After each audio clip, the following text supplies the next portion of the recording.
love to read. And one of my favorite types of books are family dramas, especially those that unfold over multiple generations. One of my favorite stories in this great family drama genre is Pachinko, a story of a Korean family over 4 generations from 1915 to 1989. It's a great read if you're looking for one this summer. Now, this summer, we find ourselves here at St. Andrews in the middle of another great family drama, the book of Genesis. For several weeks now, we've been following the story of Abraham and Sarah, beginning with their call to leave everything they knew to follow a God who promised the old and childless couple that they will be the ancestors of many. Last week, Abraham and Sarah were visited by messengers who reiterate this promise. Great will your descendants be, as many as the grains of sand on the beach and the stars in the heaven. This week, we return to the family, and now there are 2 children of Abraham, Isaac and Ishmael, and 2 mothers, Sarah and Hagar. Now, what our readings each Sunday have been leaving out is the bigger story of Ishmael and Hagar. After God promises that Abraham will be the father of many nations, Abraham and Sarah become impatient, or perhaps mistrusting of God's promise, and decide to take matters into their own hands. Through surrogacy by Hagar, a woman Abraham and Sarah have enslaved, Abraham and Sarah have a son named Ishmael. Hagar, or Hajar, as she's known in Muslim writings, is an enslaved woman from Egypt. Like many enslaved women in the centuries since, including in our own U.S. history, we don't know much about Hagar or her family. There is, as Henry Louis Gates and many others have described, a brick wall that keeps us from knowing more about Hagar, her story, and the stories of her ancestors. A wall constructed brick by slavery. Who were her parents? Was she born enslaved? If not, how did she come to be enslaved by Abraham and Sarah? Even her name is a mystery. In Hebrew, Hagar means foreigner or sojourner. In contrast to the Islamic version, Hajar, which means splendid or nourishing. During Hagar's pregnancy, Sarah severely mistreats her. In fact, the mistreatment Hagar receives is described using the same Hebrew verb used to describe the Israelites' oppression in Egypt. Facing this severe oppression, Hagar flees to the wilderness for the first time. God sees Hagar in the wilderness and visits her. God asks her, "Where are you coming from and where are you going?" When Hagar explains she's running away, God makes Hagar a promise, the same sort of promise that God made to Abraham. "I will so greatly multiply your offspring that they cannot be counted." God further instructs Hagar that she will have a son who she shall call Ishmael, because God has heard her cries. Then Hagar does something that no one else in the Bible does. She gives God a name. God has named her son, and Hagar then gives God a name. She calls him El Roi, which means God who sees, because God saw her in her distress. So, that's the backstory to the great family drama that continues in today's lesson.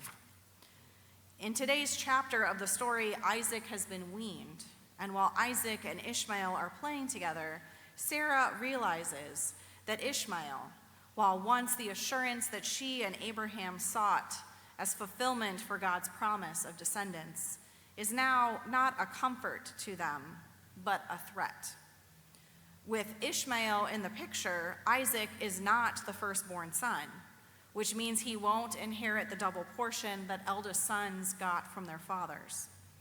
Sarah again decides to take matters into her own hands and demands that Ishmael and his mother Hagar are to be thrown out, swearing that Ishmael will not inherit alongside her son Isaac. Abraham is greatly disturbed by this request, and yet he follows through on Sarah's threat.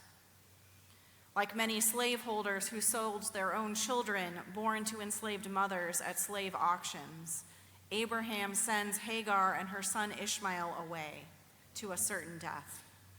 The small provisions Abraham provides, a skin of water and bread, will not last long in the wilderness. God again sees the plight of Hagar and Ishmael, and hearing their cries, comes to their aid.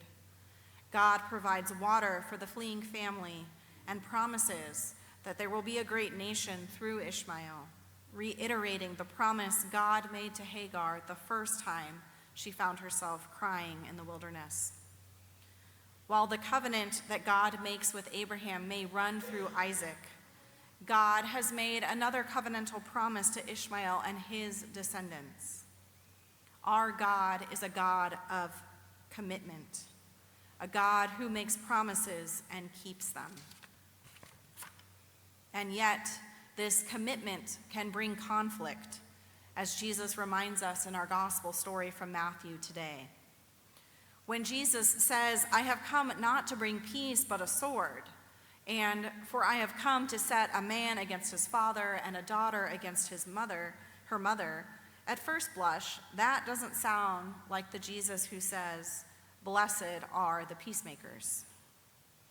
And to be honest, it also doesn't sound like very good news on this Father's Day morning. Yet, the division that Jesus is referring to is twofold. First, Jesus is preparing his disciples for the violent death he will face in Jerusalem, and calling his disciples to join him on this walk for peace, this death march to Jerusalem. When Jesus says, "Take up your cross and follow me," for Jesus' followers, the cross is not yet the symbol of salvation we know today, we wear around our necks, we hang in our churches. No, the cross is a symbol of execution, used for revolutionaries and troublemakers, enemies of the Roman state, a warning and a reminder of Rome's absolute power over the Jewish people. Matthew, our gospel author, is also writing to a group of people who have faced division within their own families. They are wrestling with what it means to be Jewish Christians after the destruction of the temple, embracing the countercultural message of Jesus. The threats the disciples face are real, and Jesus is preaching to them and to us this morning. Jesus knows that commitment to the way of love, peace, and mercy will bring conflict, clashing with the Roman authorities that will ultimately kill him, and creating painful divisions among family members in the lives of his followers. Jesus does not shy away from the fact that conviction brings contention. There are consequences for speaking out for love, mercy, and peace in a world that prioritizes wealth, greed, and domination. Even in the face of these consequences, Jesus calls us to be faithful, to honor our commitments to God and one another. And yet, this call to commitment that Jesus issues for us today is not a call we follow alone. We follow a God who makes promises and keeps them, a God of commitment, a God who sees the oppression of the most vulnerable and acts, a God who hears the cries of Ishmael and Hagar and responds, a God who sees the suffering. We are called to join in God's commitment, working alongside God to bring justice, peace, and mercy into the world to those who desperately need it. Not only that, my friends, but in making our commitment alongside God's commitment, we are reassured not to be afraid. Jesus promises that God will be with us, that God knows us so deeply that even the tiny strands of hair on our heads have all been counted by God. So, my beloved, as we encounter our God of commitment today, I invite you to think about your own commitments, the commitments you made in baptism as a follower of Jesus, the commitments we make to others through marriage, becoming a parent, or following a profession or vocation. What do these commitments require of us? Where might living out these commitments bring conflict? When conflict arises, how do we respond? Do we flee or freeze in fear? Or do we remember the words of Jesus today in the gospel reading? Do not be afraid.